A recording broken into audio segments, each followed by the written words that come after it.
Hola, hola amigos y amigas del Tugurio, bienvenidos una vez más acá, a este espacio donde charlamos de forma independiente y pertinente, por supuesto, en esto que será el conflicto ruso, un análisis breve de algo que por ahí no se topa en los medios. Para hacer este análisis me acompaña una persona realmente muy destacada en el ámbito académico, un tipo que tiene una visión de la geopolítica bastante importante, así que creo que va a ser realmente muy enriquecedora la charla.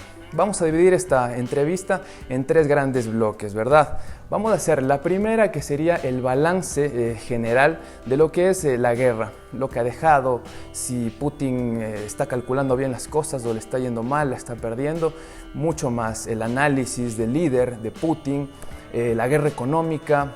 ¿Es solamente la guerra con Ucrania o hay una guerra por detrás también? Y finalmente vamos a analizar el tema del papel de Occidente. ¿Qué pasa con Estados Unidos, con la Unión Europea? ¿Ha sido suficiente la ayuda a Ucrania o pudieron haber hecho algo más? Bueno, todo esto lo vamos a estar viendo en los siguientes minutos de análisis. Quiero dar la más cordial bienvenida al invitado que hoy nos acompaña acá. Él es catedrático universitario, también ha sido escritor, escribe en columnas de opinión de medios muy destacados, así que quiero darle la bienvenida a Simón Ordóñez. Simón, ¿cómo estás? Gracias, Víctor, por la invitación. Un saludo para toda tu audiencia. Chévere, Simón, qué bueno tenerte acá. A ver, vamos desde lo general a lo puntual. Entonces, tenemos la guerra. ¿Se pudo evitar la guerra o era un escenario que inevitablemente se iba a dar tras el 2014, la invasión de Crimea? A ver, si es que uno se remite un poco a lo que fue y si uno conoce sobre todo la historia de lo que ha sido el comunismo en el mundo y de alguna forma Putin y buena parte de quienes hacen el gobierno de la actual Federación Rusa, ¿no es cierto?, provienen de allí. O sea, Putin fue efectivamente un agente de la KGB, ¿no? Creo que llegó a ser, no sé, como teniente coronel o una cosa así. Además, ni siquiera un destacado miembro de la KGB, sino básicamente un agente de estos despiadados que son capaces de matar, de asesinar y de toda esta cosa. Entonces, creo que cuando ya se da la guerra, la invasión a Crimea, básicamente, la anexión de Crimea, sin ningún tipo, además de respuesta, porque además había en Crimea primero la debilidad del propio gobierno, pero aparte de eso, una buena parte de la población prorrusa, digamos. Entonces, la anexión fue bastante fácil. Y creo que tengo la idea de que hicieron un mal cálculo en este momento, ¿no? Creo que nunca esperaron la respuesta que iba a dar Ucrania, el gobierno y el pueblo ucraniano, y que seguramente pensaron que en 3 o 4 días estaba solucionada la cosa, sin mayor problema. Y resulta que no, resulta que la resistencia ha sido enorme. Resulta que Zelensky y la población ucraniana están dando un ejemplo de heroicidad y de combate enorme para todo Occidente, un Occidente que en gran parte se ha venido acobardando desde hace mucho tiempo, ¿no? Por supuesto, eso también quería topar porque es interesante, ¿no? Mucha gente lo ve a Putin como un gran estratega, ¿no? Un tipo muy inteligente, pero ¿tú crees que subestimó la resistencia ucraniana? Yo creo que subestimó, sí, yo creo que subestimó. A ver, yo siempre tengo un poco de dudas con relación a los grandes estrategas, ¿no? Yo creo que sí, o sea, se necesita un nivel de inteligencia que creo que no va más allá de lo que es el sentido común. Lo que se necesita básicamente para ser un gran estratega es ser un hijo de puta, si es que quieres. Ya. Entonces, es decir, no tener ningún escrúpulo. Entonces, cuando vos no tienes ningún escrúpulo, cuando no hay ningún freno moral a tus acciones, entonces vos puedes ser capaz de lo que sea. Eso vos puedes ver en los populismos que han ocurrido en América Latina, ¿no es cierto? Un tipo de una mediocridad absoluta, digamos, que sabe que dando plata a la gente o usando, manipulando los medios de comunicación, amordazando a la prensa y ese tipo de cosas puede llegar a tener mucho poder, lo mismo que alguien que maneja un Estado muy poderoso en términos bélicos, ¿no es cierto? Sabe que efectivamente es capaz de aplastar a un pueblo vecino, ¿no? Y sabe que además, al tener armas nucleares, le pone al mundo en un dilema enorme porque la posibilidad de la tercera guerra es un elemento disuasivo enorme para que cualquier otra fuerza responda, ¿no? Entonces, creo que eso es básicamente Putin, pero aparte de eso creo que calculó mal. No calculó que iba a haber esa resistencia heroica enorme, como había dicho hace un momento. Sí, ahora hemos visto ya atrocidades, ¿no? Hemos visto las matanzas de Bucha, civiles amarrados las manos, disparados por la espalda, fosas comunes que son incontables, igual vemos edificios caídos, ¿verdad? No se sabe en realidad cuántos, y después tendremos ya la cuantía de las pérdidas de vidas, ¿no? Hay violaciones, testimonios de violaciones, hay también estos bombardeos a sitios, a teatros, como ese que está escrito gigante, niños, ¿no? Al lado, y está escrito niños en ruso, hasta para que no digan que no entendieron. ¿Tú crees que todo esto sale de la impronta de los soldados o es orden de líder? ¿Hasta dónde puede llegar esta estrategia? A ver, para eso yo trato de remitirme un poco a la historia. A ver, en algún momento yo fui muy cercano a las ideas comunistas, ¿ya? Soy sociólogo de la Universidad Central y básicamente lo que uno estudiaba ahí era marxismo y, bueno, era una escuela de adoctrinamiento, por supuesto, antes que una universidad en su sentido pleno, ¿no? Que es el conocimiento universal y este tipo de cosas. Y te corto aquí, de hecho, para que sigas, la academia en sí, yo siento que la tiene tomada la izquierda. Y yo donde estudié también no tuve un solo profesor que sea de derechas, por ejemplo, liberal. Todos de izquierdas. Sí, o sea, totalmente. O sea, cada vez se toman más espacios, además. O sea, todo el mundo de la academia, de la cultura y buena parte incluso de los medios de comunicación están tomados por la izquierda. Y posiblemente, además, en las cunas y en los países más importantes de Occidente. O sea, no puede haber una universidad más reaccionaria desde la izquierda que la universidad de los gringa, por ejemplo, ¿no? Claro. Es decir, ahí es donde surgen todas estas idioteces de las que te vi haciendo un video ahí sobre el lenguaje inclusivo y todas las políticas de cancelación y toda esta cosa, que se parecen muchísimo, ¿no es cierto?, a cualquiera que conozca bien a la revolución cultural china, por ejemplo, ¿no? O sea, todas las políticas de cancelación frente a los maestros, a los profesores, a los que saben más, porque aparentemente son los representantes de un régimen que debería haber sido abolido. Entonces, cuando tú me preguntabas sobre estas barbaridades que se han cometido en Ucrania, ¿no es cierto? Creo que si uno se remite a lo que fue el golpe de Estado del 17, ¿no? Porque en realidad no hay una revolución, o sea, Pipes te muestra que no es un proceso revolucionario lo que se hace en octubre del 17, es básicamente un golpe de Estado dado por el partido bolchevique y después viene, ¿no es cierto?, la guerra civil.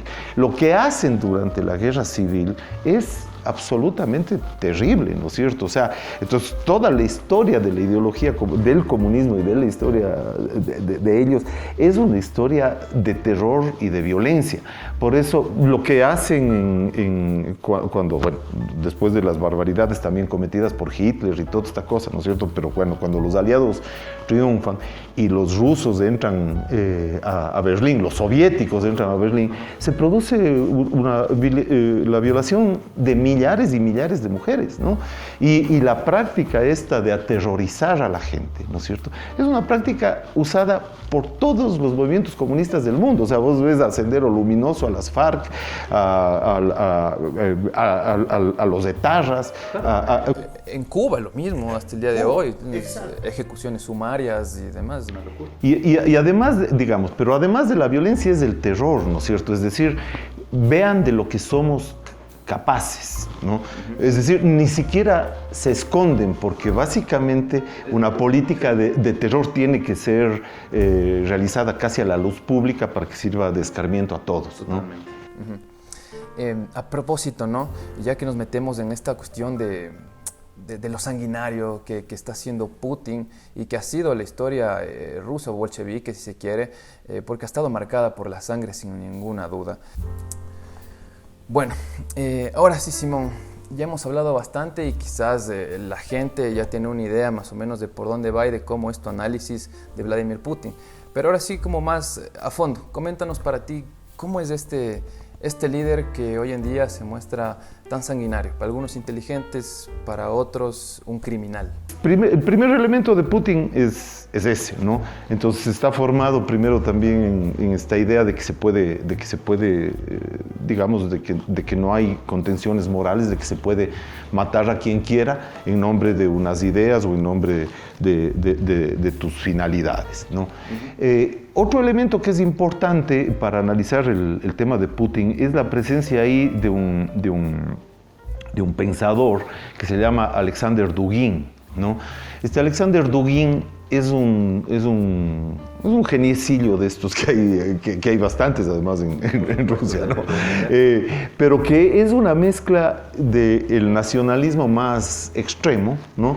Pero en donde se conjugan el pensamiento marxista-leninista y estalinista. Es un admirador de estos, pero también es un admirador del nazismo.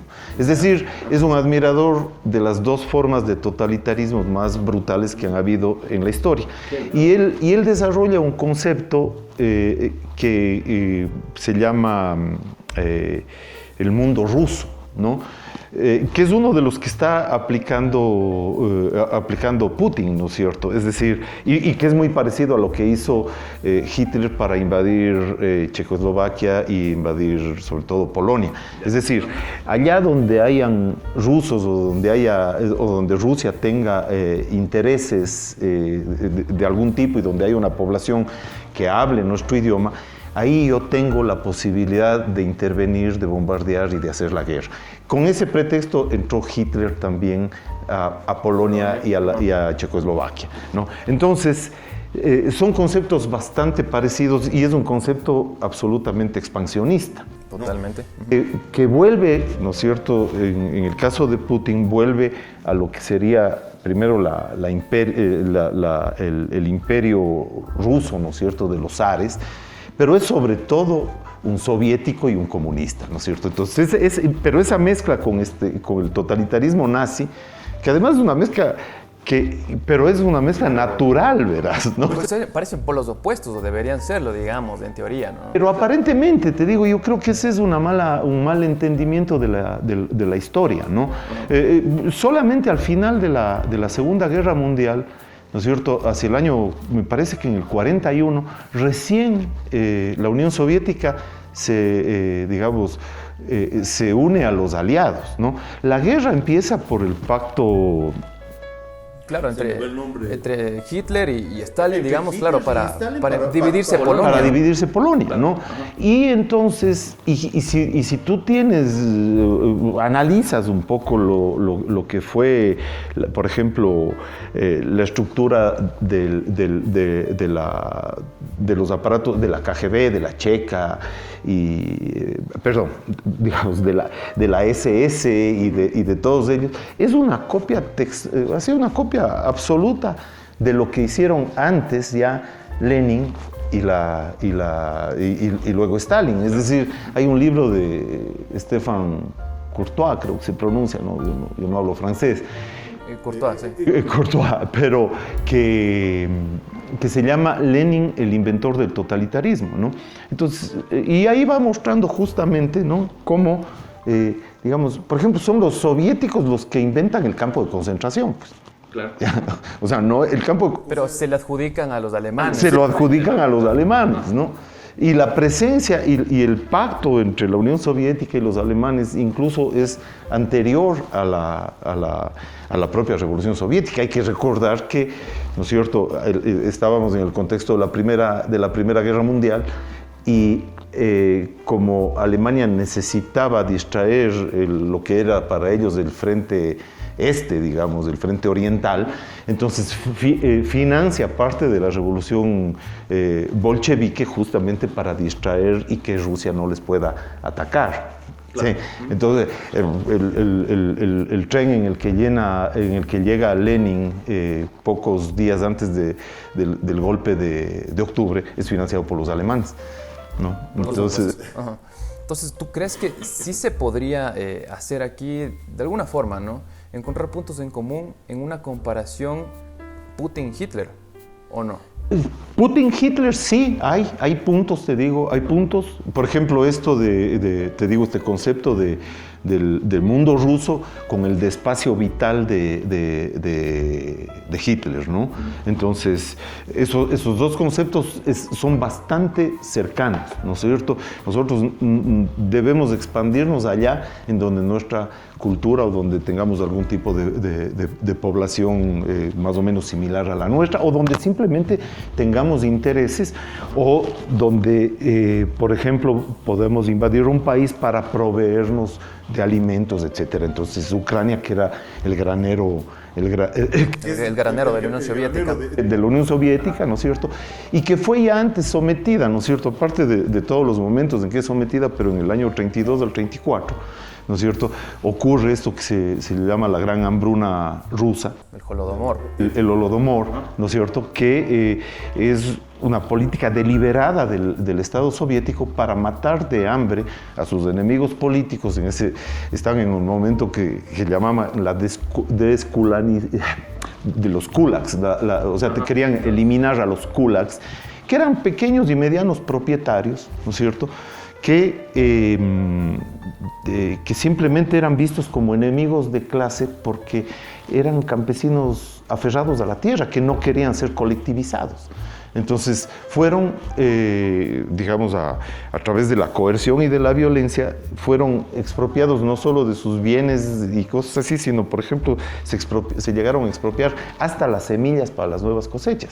Entonces se produce una mortandad que, de acuerdo a los cálculos, va entre los 6 y los 8 millones de personas, pero una mortandad provocada, no es un problema de orden natural, no son inundaciones, no, son políticas del Estado soviético dedicados a matar por cena. Es decir, es una cosa que incluso en número de personas es casi similar al holocausto de Hitler. Sí. Entonces, te digo, tiene mucho de Hitler. Cuando me preguntaba si es que Putin tiene mucho, tiene de Hitler, pero sobre todo es comunista. Es decir, es la mezcla de los dos totalitarismos más asesinos que han habido en la historia de la humanidad. Claro, y por eso das este diagnóstico de que este pensador Dugin, pues de alguna forma es de quien se ha tomado quizás algunas ideas y es lo que está poniendo en práctica Putin. Otra cosa que es clave también, lo que me decías, el expansionismo ruso. Eso es clave porque si nosotros nos referimos a la historia, pues vemos desde 1500, por ejemplo, tienes una Rusia que después termina, desde 1500 hasta 1950 va ganando 400 millas por día.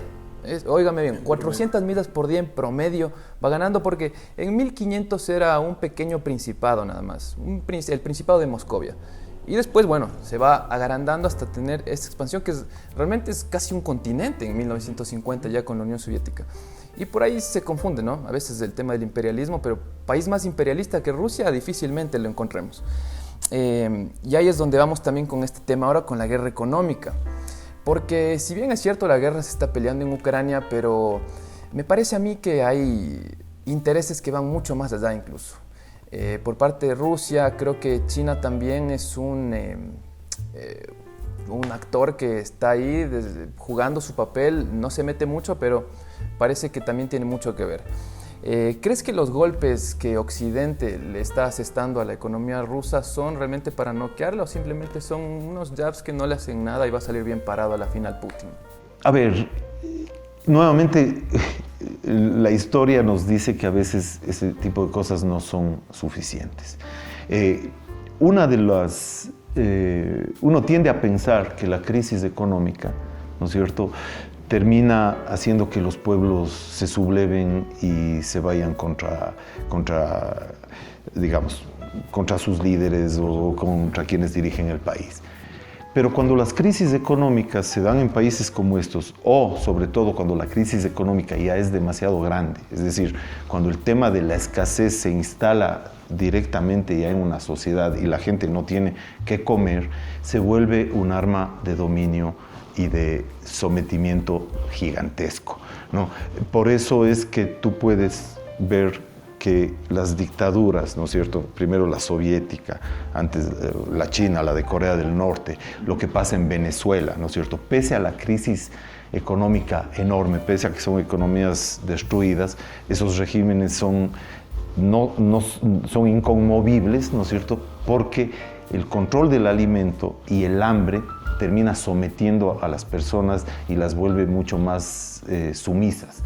Entonces, en ese sentido, creo que asfixiar económicamente a Rusia quizás le pueda tener efectos sobre su capacidad bélica, claro, pero no creo que, lamentablemente, que eso provoque una rebelión del pueblo ruso. O quizás sí de ciertos sectores que amen más la libertad, digamos. Porque el Tugurio es un medio que quiere hacer más crítica tu forma de pensar. Cambiarte la cabeza. Por eso te vamos a regalar la gorra oficial del programa. Lo único que debes hacer es seguir a la cuenta de Instagram, @elTugurioOficial, y etiquetar a 2 personas en los comentarios de cualquiera de los videos. Así de simple, ya estás participando. El sorteo se llevará a cabo en una transmisión en vivo en el canal. ¿Crees que la asfixia económica puede hacer que Putin deje de invadir en el aspecto bélico que me decías o no? ¿La guerra para él se puede alargar lo que se tenga que alargar con tal de ganar? ¿La hambruna o lo que sea para él? Es complicado ya meterse en la cabeza de él, ¿no?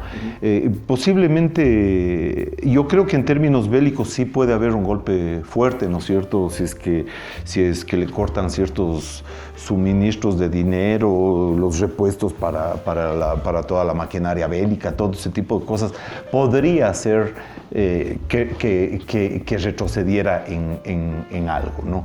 Pero no estoy seguro cuál es Yo tengo la idea de que la idea de Putin es tratar de expandirse lo más posible, al menos posiblemente tomar Polonia. Creo que la idea final de... ¿Tú crees que se quiere ir más allá? Yo creo que quieren ir más allá, al menos en el mediano plazo. O sea, su idea me imagino que es no solo recuperar la Unión Soviética, ¿no es cierto?, lo que era la Unión Soviética, sino posiblemente llegar a lo que era el Pacto de Varsovia, ¿no? Que es, o sea, bueno, por suerte algunos de ellos están en la OTAN. Eso sería complicado porque ya se mete con la OTAN, Polonia, claro, es parte de la OTAN. Bueno, entonces tu diagnóstico más bien sería que Putin quiere anexionar Ucrania nuevamente. Yo creo que sí, o sea, yo creo que, y por eso porque no es un ataque, si no hubiese sido un ataque limitado a estas zonas que supuestamente se declararon y que posiblemente sean prorrusas, ¿no? Sí, en el Donbass, digamos. En la zona del Donbass, exacto. Pero bueno, todo el ataque a Kiev, el ingreso desde el norte y todo ese tipo de cosas desde Bielorrusia indican que hay otras intenciones, ¿no? Y no sé hasta cuándo pueda detenerse. Bueno, interesante diagnóstico, porque en un momento se pensaba también que, bueno, quería quitarle a Zelensky y poner algún presidente prorruso, pero quizá dejarle a Ucrania como un estado soberano, digamos. Que tenga un títere ahí que haga lo que le dé la gana a Putin, ¿no? Posiblemente sea eso, ¿no? Porque si vos te acuerdas, el Pacto de Varsovia fue eso, ¿no? Sí. Es decir, todas las repúblicas, los países, ¿no es cierto? Polonia, Bulgaria, Checoslovaquia, bueno, todos los que formaron el Pacto de Varsovia, ¿no es cierto?, eran aparentemente estados independientes, pero se llamaba como de soberanía limitada, ¿no? Es decir, eran parte de la órbita que era absolutamente controlada y manejada por la Unión Soviética. Sí, por Moscú, digamos. Por Moscú directamente, entonces, claro. Entonces posiblemente no quiere anexarse legalmente a Ucrania, pero sí tener ahí un títere. Claro, quiere hacer la misma figura que se hizo en ese momento, más o menos. Igualmente, esto me da pie para hacer un diagnóstico, porque una de las cosas más importantes que hacían en estos pactos en el Pacto de Varsovia, es que, por ejemplo, el aparato coercitivo de cada uno de estos países era totalmente controlado por la Unión Soviética. Entonces, eso es lo que quiere Putin, porque ha dicho que quiere desmilitarizar la Ucrania y seguramente meterá militares de él y será controlado pues, por él todo el tema armamentístico y demás, de policial, inteligencia de Ucrania será controlado por Moscú. Ahora ahí viene el papel de Occidente. A estas alturas del conflicto, ¿crees que Occidente se quedó corto? ¿Pudo haber ayudado un poco más a Ucrania o no? ¿O ayudó hasta donde pudo? Yo creo que en algún sentido se ha quedado corto. Quizás no esperó que siempre Occidente, creo que, como les decía hace un rato, viene pecando medio de ingenuo, no cree que... cree que, por ejemplo, posiblemente que las ideas comunistas ya salieron del mundo, y no es así. O sea, la caída, lo que vemos es, hay un regreso, hay un intento, ¿no es cierto?, de estas ideas y de quienes portan estas ideas de volver a controlar estados y cosas así. Creo que se ha quedado corto, pero creo que está reaccionando. Ayer nomás oía una declaración de Biden donde ya habla directamente de armar al pueblo ucraniano, ¿no es cierto? Entonces ya es una medida más fuerte. Y las medidas económicas que tienen que ver con el tema de la energía. Y por ejemplo, este tema de la energía es...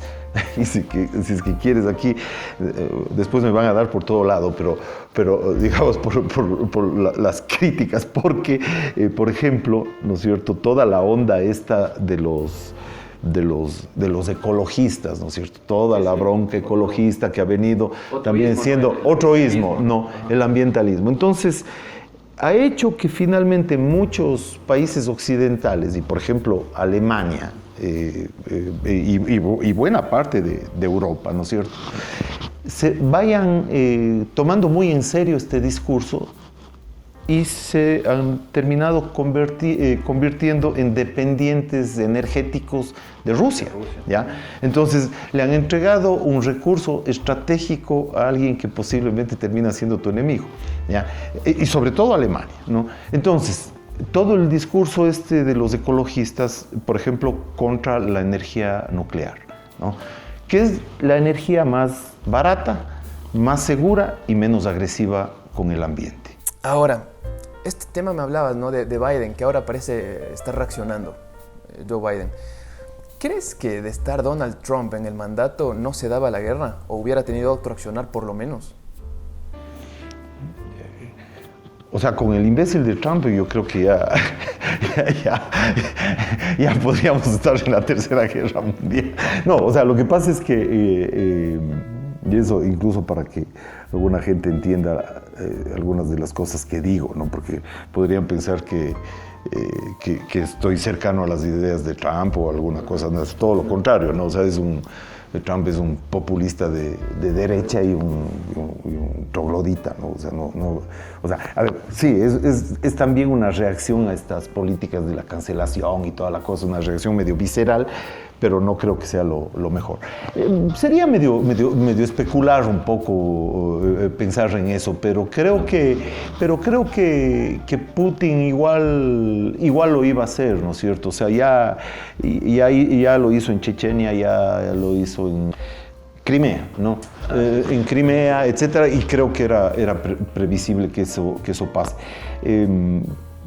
Y ya a nivel de lo que son los demócratas y los republicanos, más bien los republicanos siempre han tendido a ser un poco más aislacionistas, si es que se quiere. Y los demócratas, aunque tengo bastantes diferencias con ellos y también con algunos de los republicanos, han tenido como más, una visión más global del mundo, ¿no? Entonces, más guerreros realmente han sido los demócratas antes que los republicanos. Y finalmente, Simón, quería preguntarte por el tema este de que muchos acusan la hipocresía por ahí de Occidente. Entonces tienes que Arabia Saudita bombardea a Yemen y no se le dice nada y se le sigue comprando petróleo. Tienes por ahí, es cierto, y Maduro también no se negociaba con ese comunista, pero ahora sí tocó negociar y demás. En los medios de comunicación pues no salen estas personas de Yemen, por ejemplo, o de Somalia, pero bueno, ahora sí están saliendo las personas de Ucrania y muchos acusan a que, bueno, salen y se les ve, ¿no?, a los niños rubios de ojos azules, no son los mismos, medios negritos de por allá. Entonces, ¿te parece que hay una dosis de hipocresía en Occidente, de qué condenamos y qué no, esto sí, esto no? Sí, indudablemente creo que sí hay una dosis de eso, ¿no es cierto? O sea, todos tendemos un poco al doble rasero para juzgar ciertas cosas, ¿no? O sea, aprobamos aquello que esté más cercano a nuestras ideas y tendemos a rechazar un poco lo otro, ¿no? Sin embargo, digamos, pese a todo lo que ha pasado y también, ¿no es cierto?, a muchas cosas que Occidente ha hecho a lo largo, cosas no todas buenas para la humanidad, eso es clarísimo, ¿no es cierto?, y muchas también jaladas a veces por intereses absolutamente económicos en muchos casos, ¿no es cierto? Lo que sí es importante es que creo que, ¿no es cierto?, hay ideas, no deberíamos renunciar a estas ideas liberales, ¿no es cierto?, estas que vienen de la Ilustración, porque permiten un mundo de individuos más libres y más prósperos, ¿no? Entonces creo que son finalmente, y yo en eso estoy contra esta onda del relativismo cultural, ¿no es cierto? Sí. No es lo mismo para las mujeres nacer en Afganistán que nacer en Ecuador, en Estados Unidos, o no, en Europa. En Europa, ¿no es cierto? Es decir, no es lo mismo. El relativismo cultural no puede llegar a una estupidez como esa. Que, por ejemplo, había una declaración de la mujer de Pablo Iglesias, que es la actual ministra de Igualdad en España, Irene Montero, alguna cosa de estas, ¿no? Que son unos bolches, además, pijos, como les llaman allá en España. Aniñados. Aniñados. Pelucones. Peluconísimos, ¿no? Pero que son ultra... Entonces ella, cuando ocurrió lo de Afganistán y Estados Unidos, salió, relativizó y dijo que prácticamente las formas de machismo se expresaban de distintas formas, pero que no había mayor diferencia entre lo que pasaba en España y en Afganistán. Eso es una estupidez. Eso es una estupidez que está contra las personas, que está contra el desarrollo de los seres humanos y toda la cosa, a nombre de la diversidad cultural, del multiculturalismo y cosas así. Totalmente. Bueno, esto deja comprobado que en el mundo pues no hay ni buenos ni malos, simplemente hay intereses, ¿no es cierto? Calificamos con ciertas varas unas cosas y cuando las hace el vecino pues la calificamos con otra vara. Es preciso condenar las actuaciones de Vladimir Putin y tenemos pruebas, las entidades internacionales tienen pruebas suficientes, basta con irse a Bucha, basta con ver los testimonios, basta con ver las maternidades bombardeadas, tienen pruebas. Esperemos que después de esto se sancione como debe ser, que vayan las entidades pertinentes. Pero bueno, no nos olvidemos también de los muertos que no son rubios, ¿no es cierto? No nos olvidemos de esos que no salen en la televisión. Así que nada, esto es un espacio para de alguna forma reconocer aquello, tratar de informar, de pensar de forma crítica y construir una sociedad más justa, igualitaria, pero libre sobre todo. Así que bueno, esto ha sido el programa El Tugurio analizando, haciendo un balance de la guerra de Ucrania hasta el día de hoy. veamos en qué decanta la cuestión. Pero de momento quiero darle mis más sentidos agradecimientos a Simón. Gracias por acompañarnos. Gracias a ti, Víctor. Invitando para charlar de muchos temas más, porque realmente me he dado cuenta que de aquí se desprenden varias ramas y tenemos para largo.